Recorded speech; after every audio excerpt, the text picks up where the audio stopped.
사순절 기간 동안에 바울 서신 이렇게 읽고 있는데 서신 중에 하나 오늘 나누도록 하겠습니다. 빌립보서입니다. 바울 사도가 서신을 써서 각각의 교회에 보낸 그 편지 글이 13개가 있는데 그 중에 하나입니다. 오늘은 바울이 참 사랑했던 교회 빌립보 교회에 띄운 글, 그 안에 나를 본받으라 라는 주제로 말씀 나누도록 하겠습니다. 빌립보서 3장 17절입니다. 같이 읽을까요? 형제들아 너희는 함께 나를 본받으라. 형제들아 너는 함께 나를 본받으라, 이런 말씀을 주십니다. 바울이 빌립보 교인들에게 말하는 것입니다. 형제들아 나를 본받으라.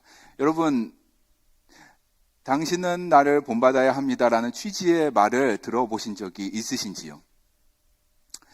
부모님들이 얘기할 때 내가 말한 대로 해, 이런 말은 하시는데 내가 살아온 방식대로 너도 살거라, 이렇게 말하는 부모님은 많이는 안 계시는 것 같습니다. 저도 부모님한테 내가 말한 대로 해, do as I say는 들어봤어도 do as I do, 이런 말은 많이 못 들어본 것 같습니다.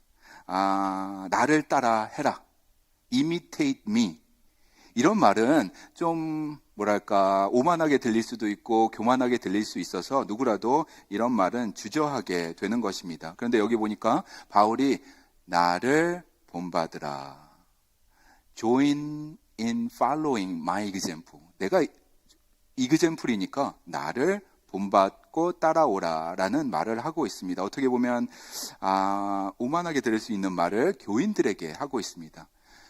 저는 이 말씀을 준비하면서 예담교회 성도님들 그리고 저를 포함해서 우리가 이런 말을 할 수 있으면 참 좋겠다, 그런 생각을 하게 되었습니다. 나를 본받으라 라는 말에는 의미가 담겨 있기 때문입니다. 이 말은 십자가의 길을 따르십시오, 나와 같이 라는 그런 의미가 되는 것입니다. 저를 통해 드러나는 그리스도를 따라오십시오 라는 제자도의 초청이기 때문입니다. 제자가 되는 길을 보여주는 것이기 때문입니다. 저는 제 딸 아이에게도 이런 이야기를 하고 싶습니다. 그리고 또 제 삶으로 그 길을 보여주고 있습니다. 제자도의 길. 사도 바울은 나를 본받으라 라고 하고 있는데 이런 말입니다. 빌립보 성도 여러분, 교회 안팎으로 심한 박해가 있는 것을 알고 있습니다. 적대가 있습니다. 압박감을 느끼고 우리는 살고 있습니다. 믿음을 드러내고 사는 것이 쉽지 않은 시대입니다. 기독교인으로서 이 시대를 사는 것이 어렵습니다. 사회적 불이익도 감수해야만 하겠습니다. 그러나 저를 보십시오. 나를 본으로 삼아서 따라오시기를 권면드립니다. 이런 말이기 때문입니다. 정작 자신은 지금 어디 있는가? 감옥 안에 있습니다. 감옥 안에 있는 분이 나를 본받으라 이렇게 이야기하고 있습니다. 명예와 수치를 중시했던 당시 로마 문화권 안에 있는 사람들에게 말하는 것입니다. 감옥에 있는 사람이 나를 본받으라, imitate me, follow me, 이런 말을 하고 있습니다. 여러분, 이 말이 저는 참 애정 섞인 말로 들리고 있는데 그것은 이 배경을 제가 알기 때문입니다. 그 배경은 바로 사랑입니다.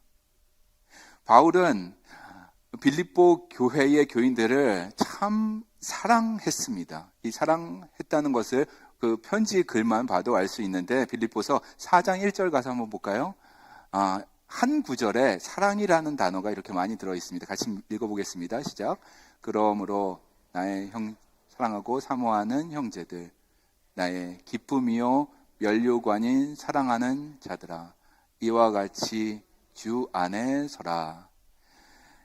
이 짧은 문장 안에 사랑이라는 단어가 2번이나 나오고 있고 사모라는 단어까지 합하면 3번 등장하고 있습니다. 그리고 또한 사랑하는 자들아 라고 말하면서 여러분은 나의 기쁨이다. 생각할 때마다 기쁜 거예요. 사랑하는 사람 여러분 생각할 때마다 어떠세요? 기쁘잖아요. 그렇잖아요. 기쁘고 그리고 충만함이 경험됩니다. 그리고 여기서는 면류관이라는 영광의 면류관이라는 극찬까지 하고 있습니다. 성도님들을 생각할 때에 참 기쁘다. 나의 영광의 면류관이십니다. 라는 말씀하고 있습니다. 이렇게 바울은 사랑했는데 정말로 사랑했습니다. 바울에게 있어서 빌립보 교회는 그런 곳이었습니다. 특별한 애정이 있는 곳. 이미지 한번 볼까요? 지도 한번 보겠습니다. 여기 지도에 보면은 빌립보라는 곳이 있습니다. 사도 바울은 빌립보에 가고자 하는 계획이 있었을까요? 없었을까요?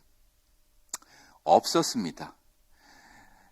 전혀 없었습니다. 바다를 건너서 마게도니아라는 그 대륙으로 넘어갈 생각은 없었습니다. 하지만은 저는 있습니다. 저는 마게도니아로 갈 것이고 그리스 북부 지역의 빌립보 그 항구 도시를 꼭 갈 것입니다. 10월 달에 성지순례로 가게 되는데 그곳에 가서 보고 배운 것을 담아서 다시 돌아와가지고 여러분들과 나누고 싶습니다. 그래서 저는 빌립보에 꼭 갈 것입니다. 그러나 바울은 가고자 계획하지 않았습니다. 왜냐하면 지도 한번 다시 볼까요? 바울은 이 아시아라고 쓰여있는 소아시아 지역에서 선교의 열매를 맺고 있었기 때문에 그쪽에서 더 사역하기를 원했습니다. 오른쪽 부분에 보면 갈라디아라는 지역도 있는데 이쪽에서 사역하기를 원했습니다. 그래서 자기가 태어나고 어렸을 때 자란 이곳에서 사역을 하면서 좀 더 열매를 맺고자 했습니다. 언어도 그리고 문화도 익숙한 이곳에 초기에 남기를 원했었습니다. 물론 나중에는 선교의 지경이 넓어져서 하나님의 인도하심에 따라 로마에까지 가게 되고 멀리 스페인까지 복음을 전하고자 하는 꿈을 꾸었던 사람은 바울이었습니다. 하지만 초기에는 이 아시아 지역, 소아시아 지역에서 복음을 전하고자 하였습니다. 그런데 하나님께서 길을 바꾸시는 것입니다. 하나님께서 보여주신 환상이 있었습니다. 마게도니아에 있는 사람들이 와서 우리를 도우라라고 했을 때에 바울의 마음을 터치하게 되었고 선교팀과 짐을 싸고 소아시아 쪽을 돌려고 했던 계획을 틀어서 바다를 건넙니다. 그래서 마게도니아, 지금 현재의 그리스의 북부 지역으로 가게 됩니다. 투르키의 지역 현재 있는 그곳에서 그리스 쪽으로 넘어가게 되었습니다. 이렇게 역사상 처음으로 복음이 유럽 대륙으로 넘어가게 되는 것입니다. 이때 마음 상태가 어땠을까요? 바울의 마음은 어땠을까요? 저는 목회자로서 그리고 또 선교를 해본 입장에서 바울은 양가 감정을 가지고 있었을 것 같습니다. 첫 번째로는 목회자로서 선교사로서 갖는 것이 있습니다. 그것은 하나님께서 방향을 틀어주셨기 때문에 확신이 있는 것입니다. 담대함이 있는 것입니다. 그리고 또 다른 하나는 미지의 영역이기 때문에 새로운 대륙이기 때문에 가지고 있는 어떤 긴장감이 있는 것입니다. 이 두 개의 감정을 가지고 있었을 것이다 라고 저는 선교를 한 입장에서 목회를 한 입장에서 생각하게 되었습니다. 저도 생각해 보니까는 23년 전에 신학교 갈 때에 이런 양가 감정이 있었습니다. 이후에 안수를 받고 교회에 파송이 돼서 교회를 섬기면서도 같은 감정들이 있었습니다. 선교지 가서도 마찬가지였습니다. 선교지에서 어느 날 연락을 받게 되고 샌디에고라는 미지의 지역을 품게 되는데 제가 알지 못하는 곳이었기 때문에 이 양가 감정이 있었습니다. 지금도 그러합니다. 그래서 하나님께서 인도해 주신 담대함이 분명히 있고 또 긴장감도 갖고 사역을 하고 있습니다. 바울은 이런 복합적인 감정을 가지고 미지의 대륙으로 들어가게 되었습니다. 그곳에서 하나님께서 길을 열어주셨기 때문에 만나는 사람들이 있었습니다. 한 사람 한 사람 만나게 됩니다. 저번 주에도 하나님께서 길을 열어주셔서 한 사람 한 사람 만나게 되었습니다. 목요일에 에노케 회원님들과 앉아 보내고에도 갔다 왔는데 한 사람 한 사람 얘기도 나누고 또 버스에서 옆에 앉기도 하였습니다.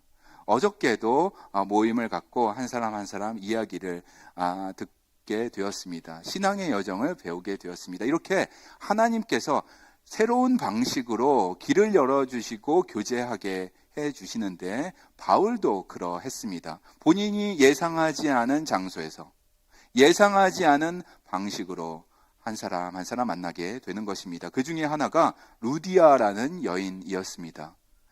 루디아는 바울 사도를 만날 수 있는 그러한 상황에 있지 않았는데 하나님께서 만나게 해주셨습니다. 빌립보에 성문이 있는데 성문 밖에 나가서 기도하려고 나갔을 때에 루디아라는 여인을 만나게 되었습니다. 성령님께서 그녀의 마음을 열어주셔서 바울 말씀을 듣게 되었고 복음을 받아들이고 예수님을 구주로 영접하게 되었습니다. 그렇게 유럽 지역의 첫 번째 그리스도인으로 여인을 세워주셨습니다.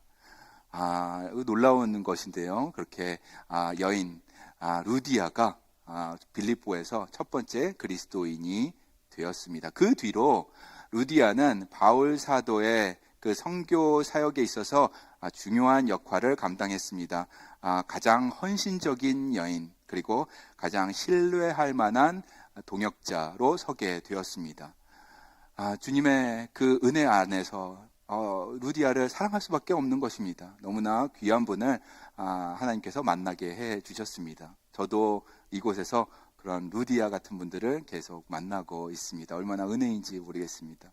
또 남자도 있었는데 빌립보에 있을 때에 고소를 받아서 감옥에 갇히게 되었습니다. 이름 모를 이 남성을 만나게 되었습니다. 이 남성은 제일러였습니다. 간수였습니다. 감옥을 지키는 사람이었는데 이름은 우리가 알지는 못하지만 분명 이 간수는 구원을 받았습니다. 그리고 이 간수의 모든 가족 구성원들도 바울이 세례를 주었기 때문에 구원을 받았습니다. 그리고 사도행전 16장에 보면 온 집안이 주 예수를 믿음으로 크게 기뻐하였다라고 기록하고 있습니다. 어떻게 그 기쁨의 현장을 잊어버릴 수 있을까요? 바울은 그 기쁨의 현장을 생각할 때마다 가슴이 따뜻해지는 것입니다. 그 사랑의 감정, 그 기쁨의 감정이 남아있는 것입니다. 선교가 쉽지가 않은데 이러한 기쁨의 경험이 선교를 계속 이어가게 하는 원동력이 되는 것 같습니다. 그리고 루디아하고 제일러 간수 외에도 빌립보 교회에는 일꾼들이 많이 있었습니다. 여성 리더로 선 유오디아도 있었고 순두계도 있었습니다.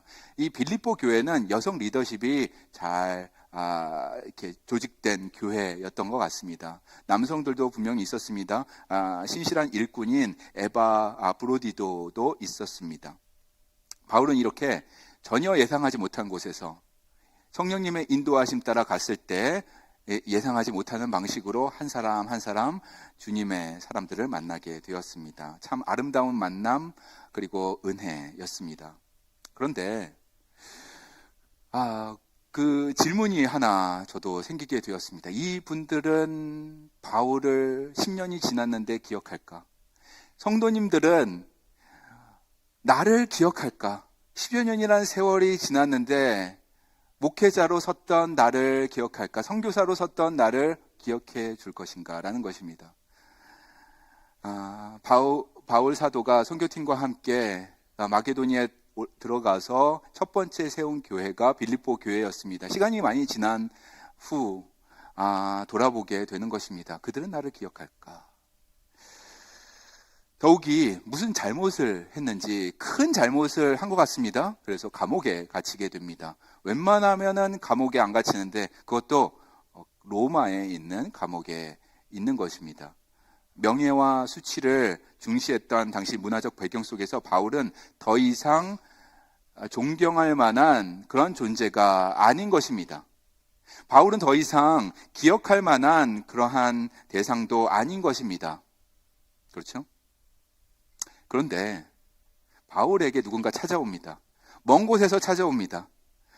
바다 건너서 찾아옵니다. 산을 넘어서 찾아옵니다. 마게도니아 그리스 북쪽 지역에서 찾아오는 남성이 있었습니다. 에바 브로디도 형제가 오는데 성교 헌금을 가지고 옵니다. 그리고 빌립보 교인들의 메시지, 사랑의 메시지를 가지고 로마에 오게 되었습니다.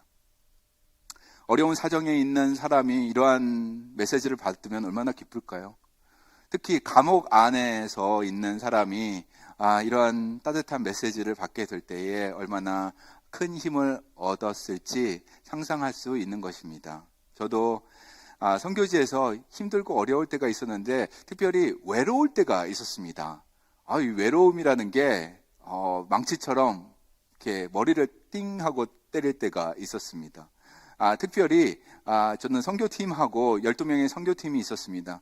그 선교팀하고 같이 이제 교대로 해서 한 달에 두세 번 정도 시골 마을에 있는 교회에 방문하곤 하였습니다. 그래서 그 교회에 목사님들을 모으고 세미나도 열고 교회 예배도 참석하고 인도도 하는 일들 하게 되었습니다.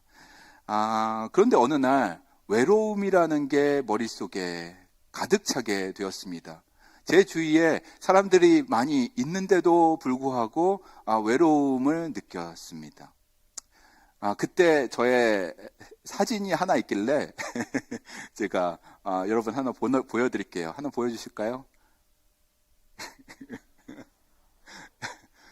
네, 이쪽에 오토바이인데요. 저렇게 생긴 오토바이는 여러분 한번 못 보셨을 거예요. 시골에 가면은 제가 저런 오토바이를 타고 다녔는데 제 아내가 오토바이 하면은 깜짝 놀랍니다. 그래서 요즘에야 제가 이런 사진을 보여주고 있습니다.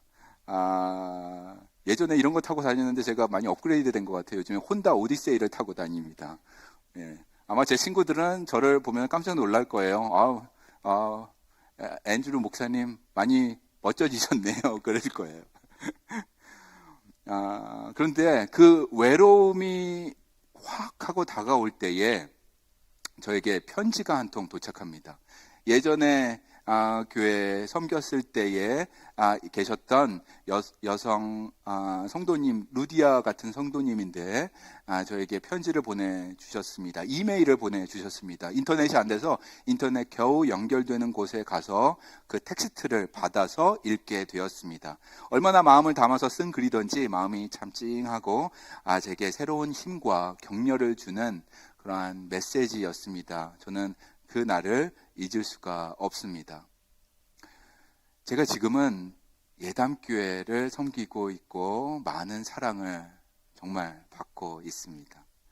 저희 교회에 얼마나 많은 분들이 바울을 찾아왔던 빌립보 교회의 그 형제 같으신지, 에바 브로디도 같은 형제 있으신지 참 감사하고 그런 분들이 참으로 많습니다. 그리고 신실한 동역자 루디아 같은 분들도 이 자리에 많이 계십니다. 여러분들과 이야기를 나누고 삶을 나누고 사랑을 나누고 이 목회를 하는 것이 저는 정말 하나님께 감사를 드립니다. 정말 은혜입니다.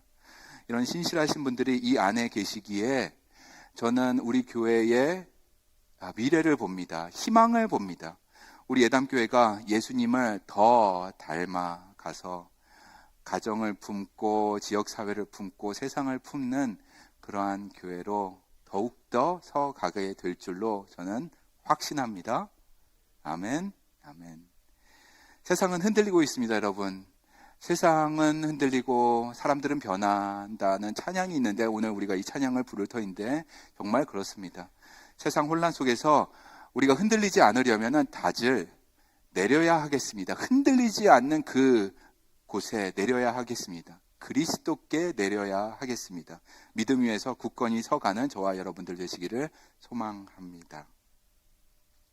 이렇게 위로를 받은 사도 바울이 빌립보 교인들로부터 메시지를 받은 사도 바울이 그가 정말 사랑하는 빌립보 성도들에게 이렇게 애정을 담아 권면합니다. 나를 본받으세요. 나를 따르세요. 라는 말을 하고 있습니다. 이게 무슨 의미일까? 그것은 나를 통해 드러나는 그리스도를 보라라는 초청입니다. 나와 같이 그리스도의 고난에 참여하시기를 바랍니다라는 권면입니다. 그리고 그의 고난에 참여할 뿐만 아니라 예수 그리스도의 부활의 능력에 참여합시다라는 초청이고 선포입니다. 나를 본받으라. Imitate me. Join in following my example. 빌립보서 1장 21절 가서 보도록 하겠습니다. 시작. 이는 내게 사는 것이 그리스도니 죽는 것도 유익함이라. 영어도 쉽게 번역되어 있습니다. 영어로도 한번 읽어볼까요? 시작. For to me to live is Christ and to die is gain. 사도 바울한테 인생이 무엇일까요? 라는 철학적인 질문을 던진다면 이렇게 대답할 것입니다. 사는 것은 그리스도입니다. 인생은 더도 말고 덜도 말고 크라이스트입니다. 손에 쥐어진 것도 많이 있습니다. 재물도 있습니다. 그리고 머리에 담겨진 많은 지식들, 지혜들도 있습니다. 그러나 인생이 무엇일까요? 라고 물으신다면 그 깊이 있는 질문에 이렇게 단순하게 대답합니다. To live is Christ. 그리스도의 중심성입니다. 그러므로 사랑하는 친구들에게 담대히 권면할 수 있는 것입니다. 나를 본받으라.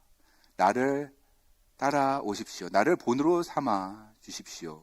바울에게 있어서 그는 말이 있었고 행동이 있었다면 이 행동과 말에 이 격차가 없는 사람이 바로 바울이었습니다. 그리스도를 향한 뜨거운 마음이 있었습니다. 그리고 그것을 실천할 의지가 있었고 복음에 증인된 삶을 실제로 살았습니다. 그래서 말을 하는 것입니다. 나를 본받으라. 소아시아에서 선교를 하든지 아니면은 마게도니아 넘어가서 선교를 하든지 아니면은 로마 감옥의 안에 있다 하더라도 변함이 없습니다. 그것은 그리스도 중심 그리고 십자가 중심성입니다.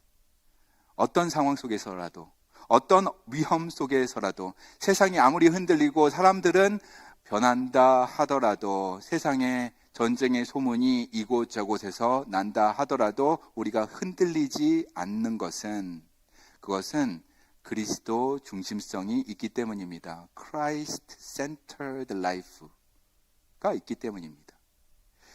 그래서 용기 있게 말합니다. 나를 본으로 삼으시오. 지난주에 제가 경험한 것 있어서 하나 나누고 말씀을 마치도록 하겠습니다. 목요일 날 아까 말씀드렸듯이 앉아보래고라는 곳을 가게 되었습니다. 저는 처음으로 가게 되었는데 여러분 가보신 분들도 있으실 것입니다. 샌디에고에서 유명한 곳이죠. 거기 가보니까는 앉아보래고 주립공원이었습니다. 스테이트 파크이었습니다. 근데 상당히 큰 공원이었습니다. 60만 에이커의 광활한 지대였습니다. 볼 것들도 많이 있었습니다. 비지러 센터에 들어가니까 볼 것들도 많이 있고 배울 내용들도 많이 있고 영화도 보여주고 화석들도 있고 참 좋았습니다. 그리고 나와서 둘러보니까 이곳저곳에서 좀 시즌은 지났지만 피어있는 야생화도 있었습니다. 노란색 야생화도 있었고 보라색 야생화가 곳곳에 피어 있었습니다. 그리고 차 타고 우리 에녹회 성도님들과 쭉 가면서 양쪽으로 있는 스컬프처도 보게 되었습니다. 공룡으로 만든 스컬프처도 있었고요. 이곳저곳에 새 모양도 있었고 볼만한 것들이 많이 있었습니다. 그런데 사막 지역이라서 그런지 오랜만에 사막 지역을 제가 경험했어요. 날씨가 그렇게 나쁘지는 않은 때였습니다. 그런데 거기에서 목회하시는 커뮤니티 UMC가 있는데 보레고 스프링스 연합감리교회를 담임하고 계시는 마테오 목사님께서 제게 그런 말씀을 해주셨습니다. 이곳은 사막 지역이라 너무나 덥다고 말씀해 주십니다. 그늘 아래 있어야 한다고 말씀을 해주십니다. 그런데 문제는 그늘이 없어요. 그늘이 별로 없는 것입니다. 그러다가 그늘을 주는 나무를 하나 제가 보게 되었습니다. 이제 이미지 한번 보여주실까요? 제가 찍은 사진인데요. 이 비지러 센터를 둘러보다가 이 나무를 보게 되었습니다.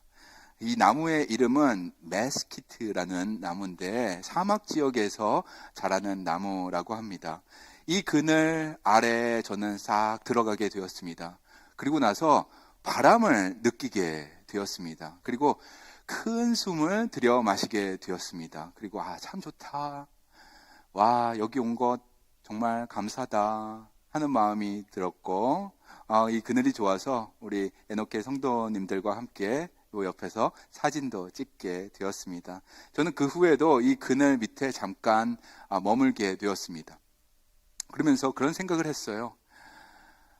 그리스도 중심성, 내가 이번 주에 설교를 하게 될 텐데 그리스도 중심성을 가진 사람이 이 나무와 같은 사람이 아닐까라는 생각을 하게 되었습니다. 십자가의 사람이 이런 나무 같은 사람이 아닐까라는 묵상을 하게 되었습니다. 광야 여행에 지친 사람에게 힘을 주는 그러한 사람, 고난한 삶 가운데 지친 이가 있는데 와서 그늘을 체험하게 되는데 그런 그늘을 제공해 줄 수 있는 사람, 사막 한가운데 메스키트 나무처럼 이렇게 넓더라고요. 넓은 품이 있는 사람, 그늘을 넓게 제공해 줄 수 있는 사람, 이런 사람이 그리스도 중심성의 사람이 아닌가 생각하게 되었습니다. 사랑하는 성도 여러분, 오늘 바울 사도가 이런 말을 우리에게도 합니다. 나를 본받으라. 나를 본받으라. 바울 사도를 본받아서 따라간 사람이 있었습니다. 그런데 바울 사도도 누군가를 따라가는 것입니다. 그 전에 따라갔던 사람들이 있었습니다. 물론 예수 그리스도, 본인을 사도로 세워주신 본인의 구주 예수 그리스도를 따라갑니다. 그런데 사람들은 바울 사도가 예수 그리스도를 구세주로 영접했다는 것을 믿지 않았습니다. 그럴 때 그늘처럼 이렇게 사람들 앞에서 이야기를 해주고 변호해주고 바울을 품어준 사람도 있었습니다. 바나바였었는데 이렇게 이어지는 것입니다. 그리고 바울의 길을 따라가는 제자들도 있는 것입니다. 선교팀이 있는 것이고 루디아가 있는 것이고 그 여러 형제들도 있는 것입니다. 로마에까지 있는 것입니다. 십자가 중심성, 예수 그리스도를 마음에 품는 분들이 이런 분들이 아닐까 저는 생각하게 되었습니다. 인생이 무엇일까요? 이 철학적인 질문에 여러분도 예수 그리스도 내 안에 계신 구세주이십니다 라고 고백하기를 간절히 소망합니다. 그래서 주위 분들에게 온유한 마음으로 그늘을 주시기를 바랍니다. 위로해 주시기 바랍니다. 평안의 전달자 되시길 바랍니다. 사랑을 나누는 사람 우리 모두가 되기를 예수 그리스도 이름으로 축원합니다. 세상은 변하죠. 그리고 사람들도 변합니다. 오늘 이 찬양 부를 텐데 흔들리는 세상 속에서 사람들도 말을 변하는 이런 상황 속에서 저번 주에 한 말이 이번 주에 달라지기도 합니다. 이러한 전쟁의 소문이 있는 상황 속에서 흔들리지 않는 그것은 바로 우리의 다질 흔들림 없는 예수 그리스도께 내어드리는 것입니다. 예수 그리스도를 믿는 굳건한 믿음으로 메스키트 나무처럼 사막 한가운데서 시원한 그늘을 제공하는 저와 여러분 다 되시기를 예수 그리스도 이름으로 축원합니다. 기도하시겠습니다.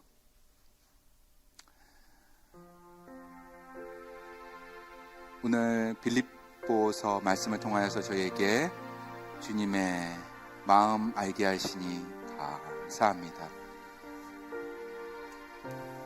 우리의 신앙의 선배들이 저희에게 주신 은혜를 기억합니다. 그들이 걸었던 길을 기억합니다. 저희도 묵묵히 따라갑니다. 그 길은 예수 그리스도를 향한 길입니다. 십자가의 길입니다. 예수를 그리스도로 품은 사람들의 길입니다.